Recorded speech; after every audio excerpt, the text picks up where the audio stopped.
Several months ago, we brought you the story of Wisconsin ginseng, an upper Midwestern crop that's long found a path to prosperity. But over the last several months, trade tensions have exerted enormous pressure on this commodity, which wasn't part of the president's aid package. Here is Josh Buettner with the follow-up report. History has shown times where trade to China has been shut down. This industry is dead. The demand as income levels rise in Asia is really coming from there. So to help farmers in central Wisconsin, the best thing we can have is access to those export markets. Will Su is a second-generation ginseng producer near Wausau, Wisconsin. According to USDA, over 95% of the plant's domestic cultivated origin is sprinkled across the Badger State, with Marathon County as the hub.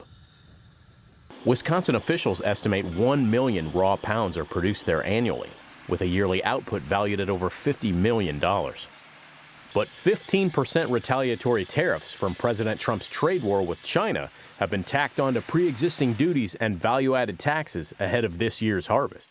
The move could leave growers feeling a pinch on an export-dependent, multi-year premium crop. Very similar to France and Italy, which are known as the old world regions for growing wine.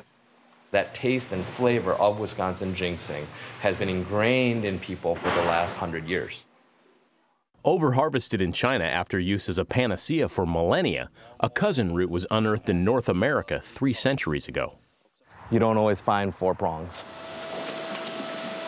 Around the dawn of the 20th century, the wild root moved from forest to farm in Wisconsin, cementing trade partnerships in Asia and earning a gold standard reputation. Well, I'm the farmer, he's the brain, so work out as a team is very good. Each nut is 1 year old. Originally from Taiwan, Will's father, Paul Su, founded the core of the family business over 40 years ago after discovering unmet demand for the niche product in Asian American communities. Enduring production challenges, including 5 years from seed to harvest, and the need to secure new land for each crop because the root can never be grown twice in the same location, the Sus bought into the supply chain. Their enterprise now includes several hundred acres under production and nearly 1,000 employees across the globe. Chinese real one, it's hot, yang, and American ginseng yin. So there's the 2 different functions, 2 species. Traditionally used in Asian cooking and medicine, American ginseng has even drawn accolades from the Mayo Clinic, where a 2012 study revealed high doses can curb fatigue among cancer patients in chemotherapy. And while farmed root has averaged $30 to $55 per pound, wild ginseng commands a much higher price. Depending on what location, how good they are, $500, $600, $700 a pound. The older the root, the more ginsenosides, active compounds within the plant that impart its elixir-like prestige, the higher the price. By state law, the original wild woods-grown ginseng must be at least 10 years old before being extracted for sale.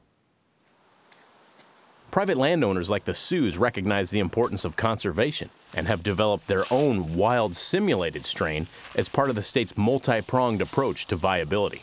So this is kind of that in-between space, not quite wild, not quite farm-raised, that you see a lot of agriculture moving into. You can take any patch of woods if you take care of it and do a good job of it and turn it into this. And in the wild, some of the best roots are, 15 to 30 years old.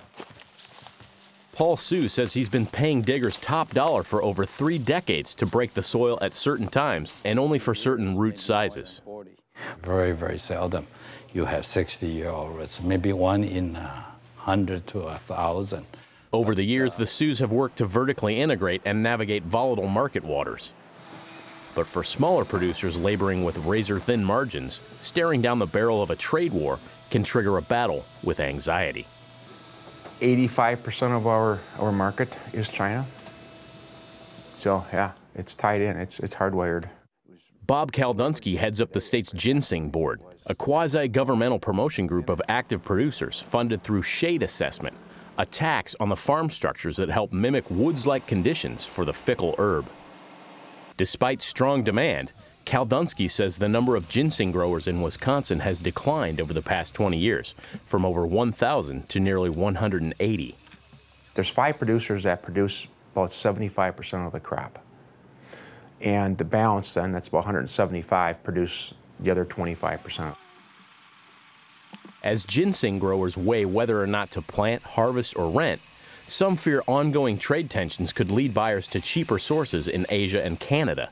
It's going to be very hard for them to do that. We're putting a lot of safeguards in. And Trump's announced $12 billion aid program for farmers affected by tariffs doesn't sit well with producers like Will Sue, especially for something that's so valuable. If you're in a rush, who say for the long term, free trade is the right model. Value-added products, infusing ginseng into all kinds of food and drink combinations, which are taxed and treated differently, could be one future path for the industry. There are no forward contracts or futures markets for ginseng, and Sue says within the last year, returns have neared the cost of production. Family farmers are the backbone of America. So as he and other growers adapt to new rules brought on by the White House, all must assess how long farmers who export 90% of their crop to China can weather the political storm.